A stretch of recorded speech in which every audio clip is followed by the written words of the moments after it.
This is a warning to all living mortals that on the 13th of December, Moose will release 13 of the most terrifying interviews of horror unto the world.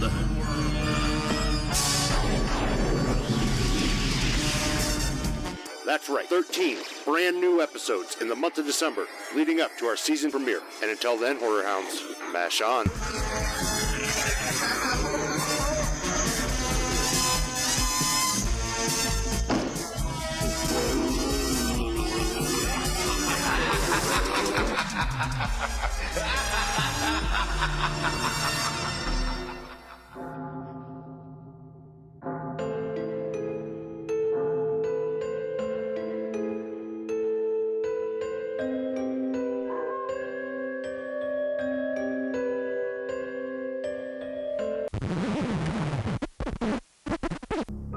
On the 8th day of Christmas, Moose brings to me and Myrna and Steve Herman.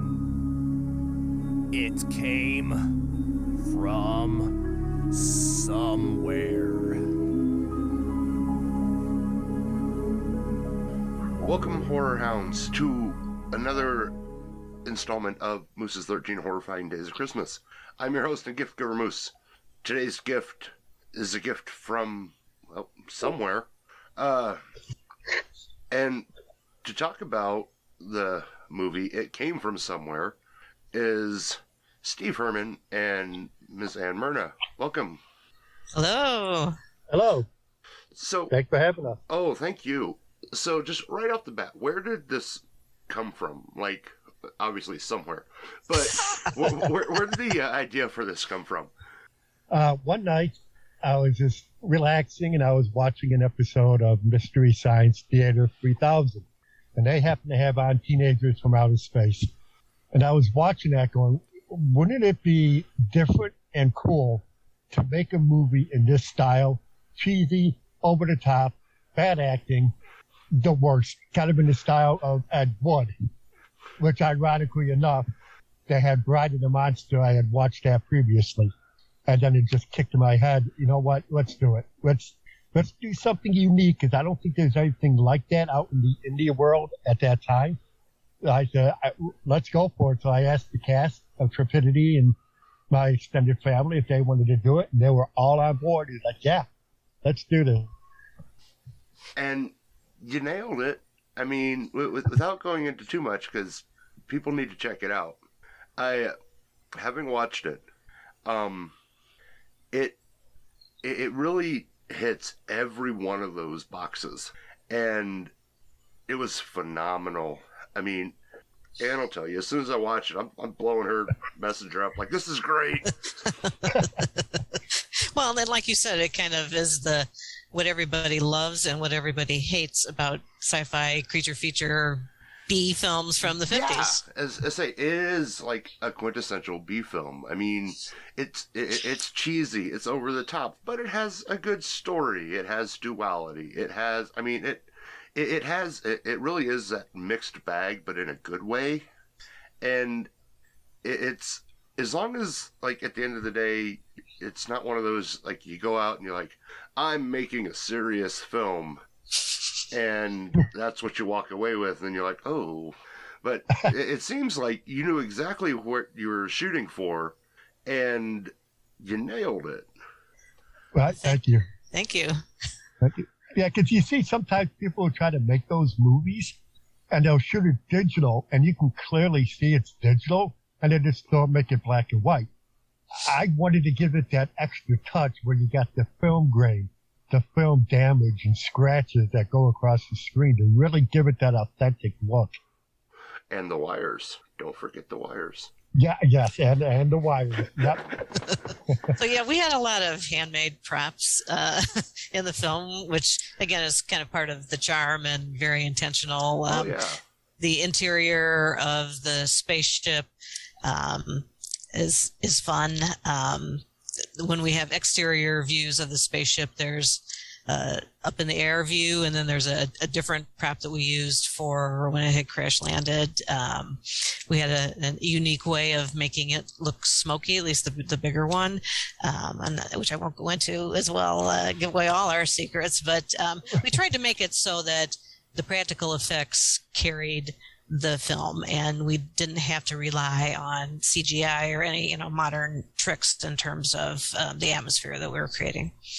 And I mean, I think it worked. What were your influences in story and filming for this? I mean, obviously you said Ed Wood, but outside of that, like when writing the story and shooting the final product, like what all did you pull from? Well, I did go the Ed Wood route when we were doing takes. It's like, 1, 2 takes. Okay, good. We're done. Let's go. Even if it wasn't, the best take. I just went with it. And you can tell there's a lot of Ed Wood influences throughout the movie, like the beginning and the plan they're using. There's a little bit of Frankenstein in there. Mm-hmm. Teenagers from Outer Space. And one quick reference from an 80s movie regarding the 50s. I won't go into it, but yeah, I was say Frankenstein is very evident throughout this one,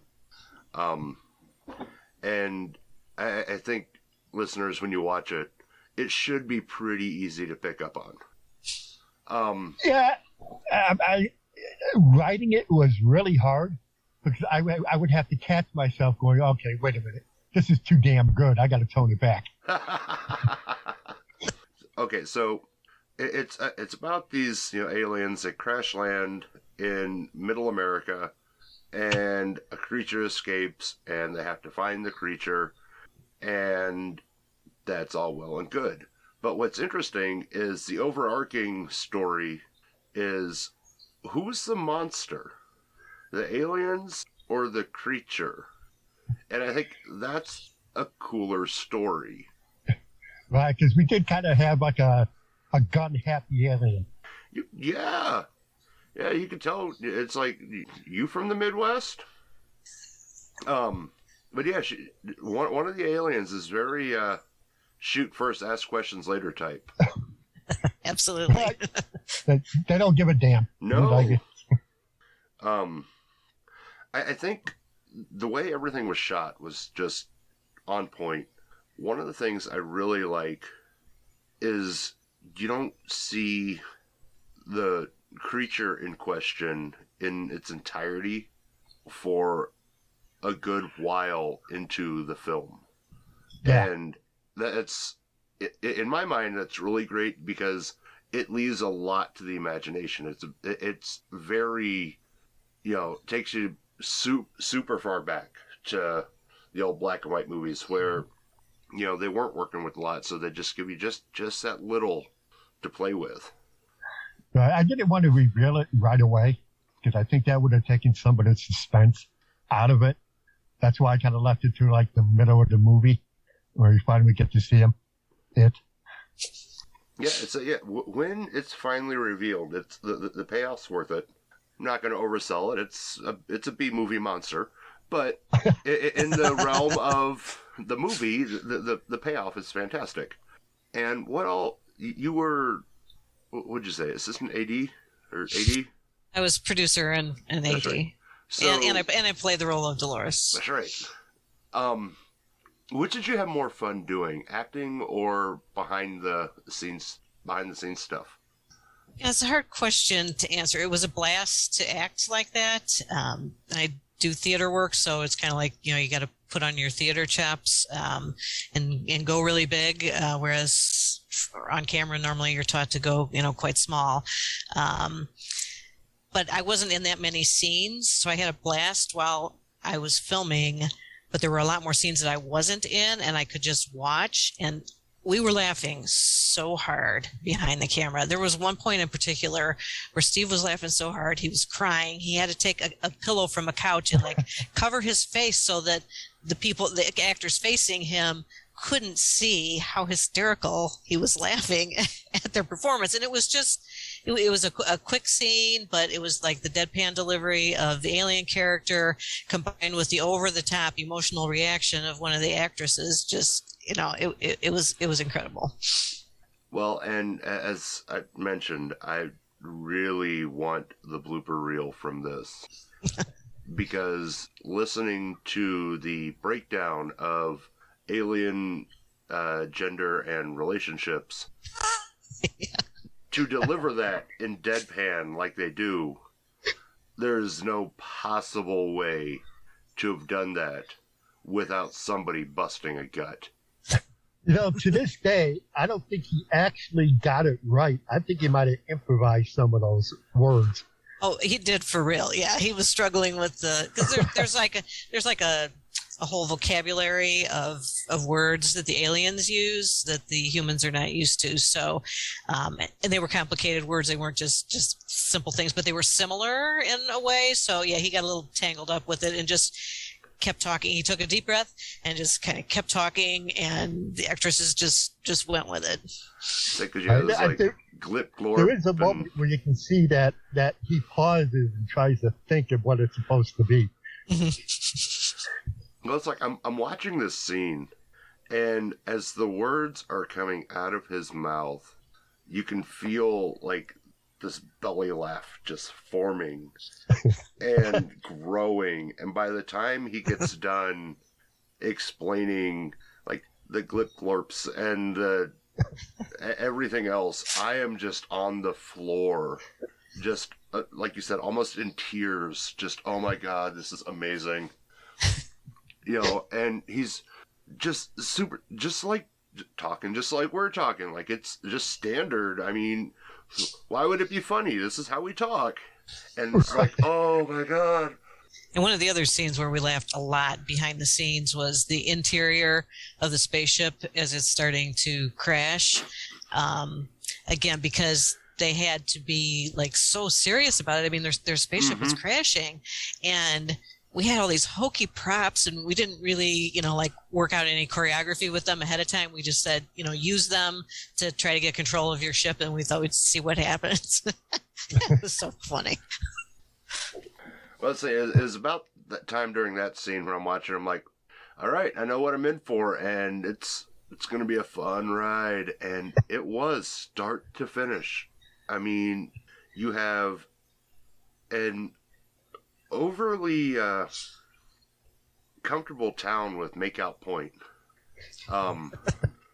Like even Grandma's been there. Yeah, like everyone knows Makeout Point and are willing to talk about it.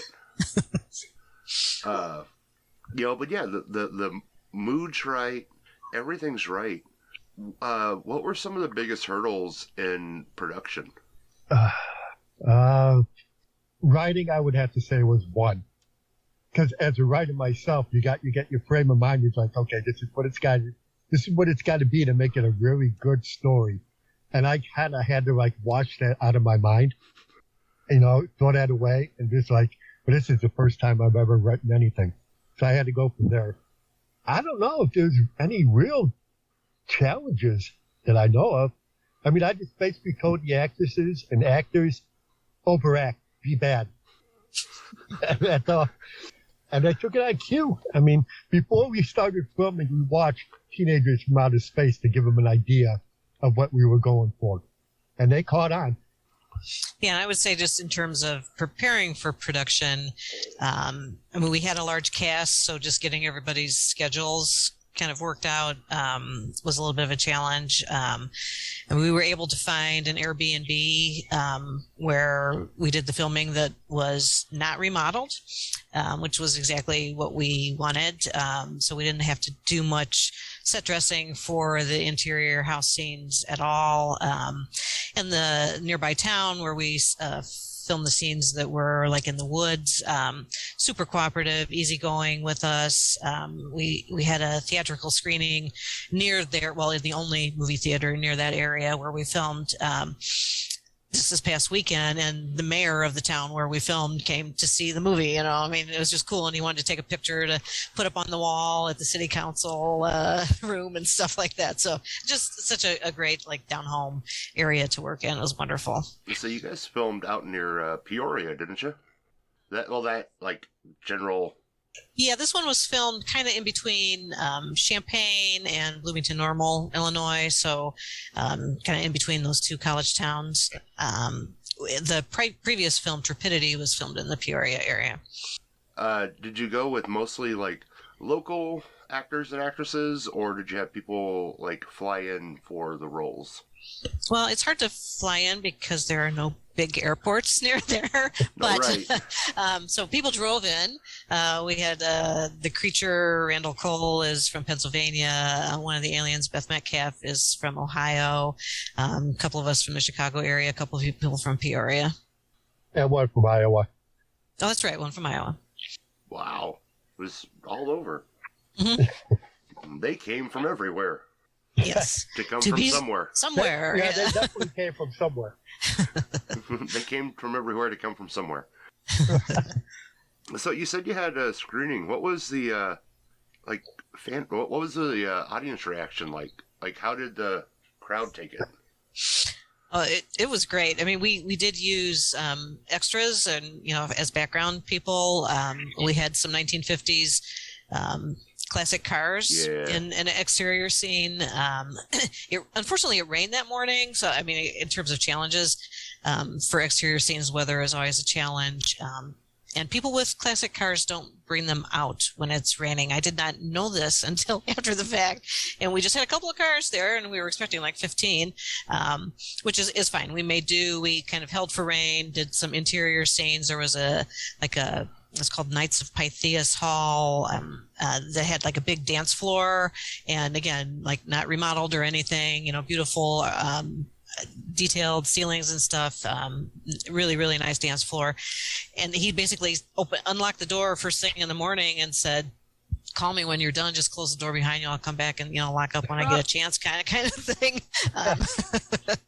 And yeah, those scenes we pulled in some extras who were local people. So the screening was attended by you know, mostly local folks, and then some of the cast and crew.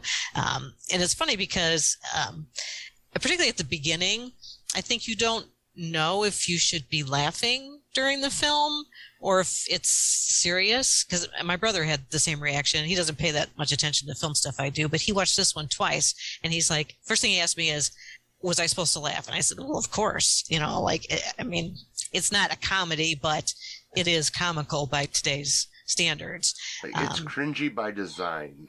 Yeah. I mean, yeah, people laugh through the whole thing. Which is wonderful. And, you know, like you hear little comments here and there from people in the audience. So it was really fun to watch it in the theater with them. When will this be available for everyone to consume? Well, you can pre-order it on DVD. We're planning to have the DVDs available November 22nd.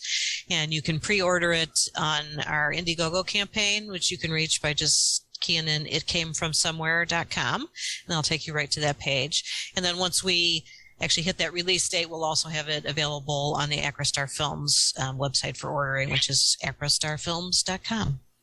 And the DVD will have bloopers and some behind the scenes. Yeah, it's a director's cut version. And how many films has Acrostar done now? I mean... Oh, boy. 1, 2, 4, 7? Is it 6 or 7? I don't know. Yeah, I mean, one is a web series called Blood Sisters. But yeah, and again, Acrostar Films from the website. There's a YouTube link, so you can go on the YouTube channel and watch. Not the two most recent, but you can watch all the episodes of Blood Sisters. There's another series called Morium that's out there. There's a short called In the Dark, and those are all available on YouTube. And with both Trepidity and It Came From Somewhere, we are submitting them to streaming platforms. So we're going to hold off on YouTube availability until we hear back from streaming platforms. Of course. But you can buy it on DVD. You know, and I could totally see It came from somewhere on Tubi for a very long run on Tubi. That would be cool. Yes. You know, that's right in that realm of like what they like to put out. And one of the key things that I really like about this movie is it's a family-friendly horror movie. Like, it's classic horror, and it's something everybody can watch and have fun with together. It's interesting that you mentioned that, because when I put on their family-friendly film, and Steve is like, well, a lot of people get killed in that film. I don't know if you can say family-friendly, but, you know, to today's standards of horror films, it is not that. There's no gore, you know, there's implied death left and right, and kind of some silly gags that imply death, but it's not like you're watching people die. So that does kind of then put it back in the realm of that family-friendly thing, as long as you're okay with your children watching people get destroyed. Vaporized, turned into a skeleton. Well, see, and yeah, without like diving too hard into it, it's I mean, even the deaths are right in that wheelhouse of pretty comical. You know, I mean, it's no different than like what's happening on Doctor Who or different sci-fi shows that are on cable TV. So, I mean, it's I like finding the what I call the entry-level horror, because this is something I'd have zero problem showing my kids and get them interested in like creature features and things like that, and then start gradually, you know, moving up into the different tiers of horror. This is a great entry-level horror movie, and that's you a guys good way to knocked put it it out of the park. Yeah. And yeah, That if is a nothing great else, way to put it. not say it. If nothing else, that's how I personally would market it. This is like, if you are a house of horror fans, show this to your kids. This is the gateway drug. Because like we had Universal and Hammer and stuff like that growing up. They don't have that these days. This still falls in that realm. Like, when I saw the announcement for It Came From Somewhere months ago, it piqued my interest. And I was like, okay, I'm going to watch, you know, I'm going to keep an eye on this one. And then, you know, I'm watching it some more, and it's like, all right, it's going to be in black and white, and it's going to be a creature feature, and it's going to be this. And, you know, the interest kept building and building. And I'm like, I have to see it. And I honestly can say I'm really glad I did. Oh, thank you. Yeah, and we were able to knock it out pretty quick. We shot the whole thing in 4 days, and they were not for like extremely long days. They were for normal filming days. We had a couple different locations, as I mentioned, so we had a little bit of transit time between the house locations and the woods locations. The cornfields were right in the backyard, so we didn't have to go far for that. But say it's the Midwest. There's always a cornfield somewhere. Right. So I live in Nebraska, so there's corn everywhere. You will like one of our upcoming films then. Oh. One of the films planned for next year. It's going to be on the silly side, but it involves corn. How did the crowdfunding go? Like, was it slow at start, or did a lot of people just kind of jump on and say, "Yeah, I'm behind this"? You know, like it kind of ebbs and flows a little bit. We have some people that we've developed relationships with the prior film, Trepidity, and, you know, they had signed up as different levels of producers, and they went ahead and signed on with this film as well, which is very gratifying. Kind of shows that we've been able to do what we said we were going to do. So we ran 2 campaigns, one for production and then one for finishing funds. And the finishing funds, we met our goal, and so that one's in demand, and that's why that one's still running right now. Nice. But we did all right. Yeah, I think once we had a full trailer out, that's when it really kind of took off. Mm-hmm. Yeah, and I mean, we had like a preliminary teaser trailer, but until you actually like see some of the footage, it's hard to know exactly what it's going to be. Well, like, and I would imagine in your guys' shoes, God, that had to be a gamble. I mean, knowing what you were planning on putting out, you know, a full trailer could either help you or bite you in the butt. You know, because you do get the people who love Ed Wood style and love, like, the super camp films, and others who would look at it and be like, why would I support this? That doesn't look like it needs that much money. But it does, because everything costs money, and there's a difference between a bad movie and a movie that's just cheesy. A cheesy movie isn't inherently a bad movie, and I don't think a lot of people grasp that. Right? Yeah, you have to like this kind of style in order to appreciate it. But there's not many people that have seen it or have seen the trailer that have said, "Oh, that's nonsense. You know, it's not worth my time." I mean, a lot of people are just really their curiosity is piqued about it, even if they weren't someone who actually watched 1950s movies, maybe as reruns and stuff.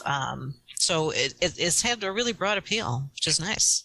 Right? You really gotta, how can I say it? Not expect a lot. I mean, you should know what you're getting in before you start watching it. I guess you can say, because you're going in hoping to see like an Academy Award winning or like a Halloween or Scream. Yeah, you will be disappointed.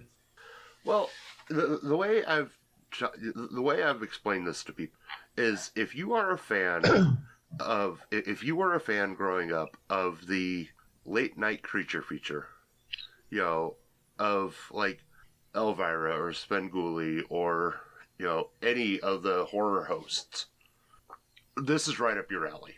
You know, I mean, this would have been their bread and butter. Yeah.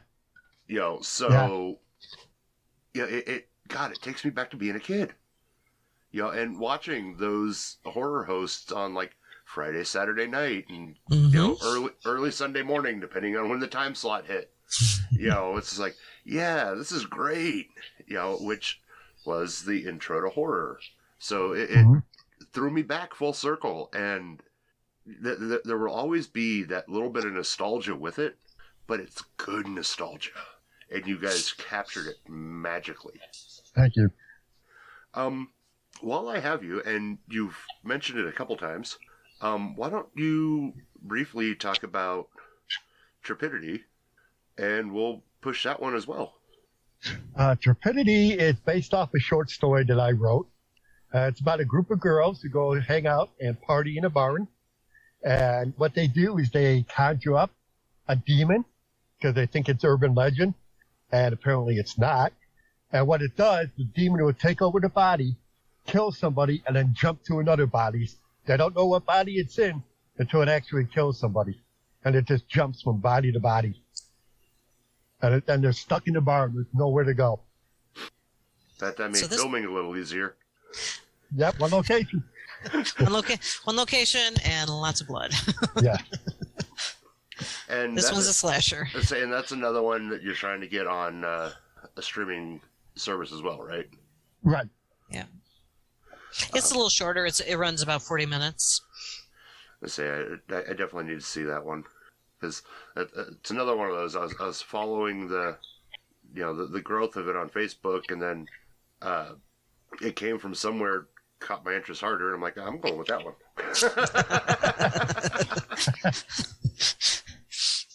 Yeah, we do have a group on Facebook, and so we do talk about the various projects that Acrostar Films is working on. So you will see us post about Trepidity from time to time. And if you just search on Facebook for Acrostar Films, you'll find our group. It's titled something like Indie Horror Films from Acrostar Films. And so we talk about Trepidity. We talked about It Came From Somewhere throughout the production process, and we're in pre-production for another film that Steve is adapting from a short story of his called Desperate Souls. And that will be a horror romance. jumps into two of my next questions. Where can people find you, and what are your next projects? Yeah, Facebook is where you get the most up-to-date news. So again, just search for Acrostar Films. It's ACROSTAR Films. And we also have the website, acrostarfilms.com. That's not updated as frequently as the Facebook page. And then we also on that Facebook page try to let folks do a little promotion of their own. We have days when we're asking people to drop links for independent films that they've created, or actors and actresses to drop their links, to try to let everybody get something out of being involved in the group. Just kind of build the community and build each other up instead of tearing each other down for a change. Exactly. Yeah, I mean, there's room in the world for tons of independent movies, and we don't judge other people's, but we like to know what everybody's up to, and I watch a lot of them. I try to, if people post links, I try to at least take a look at a little bit of what they've got to talk about and learn from them as well. Oh yeah, we got a few movies planned for next year, like The Desperate Souls, and then after that we're gonna kind of do, like, I'm sure everybody likes watching those Hallmark Christmas movies. Well, we're going to put a twist on that with everybody from It Came From Somewhere. It's going to be a horror, but in the same style as it, like what you would see if you would sit there and turn on the Hallmark Channel and there's another Christmas movie. Thank you. Listeners, I will post those links in the episode description. And you can find me and other great podcasters over at electronicmediacollective.com or on Facebook and Twitter at Moose Media Inc. Ann and Steve, I know you guys have things to do. This has been incredibly fun. I do have one parting question. What's next with It Came From Somewhere? Is it going film festivals, or is it just kind of gonna hover in the ethos for a little bit until what's going on with the streaming? It's been entered into a few film festivals already. Nice. And it'll be in more. Very nice.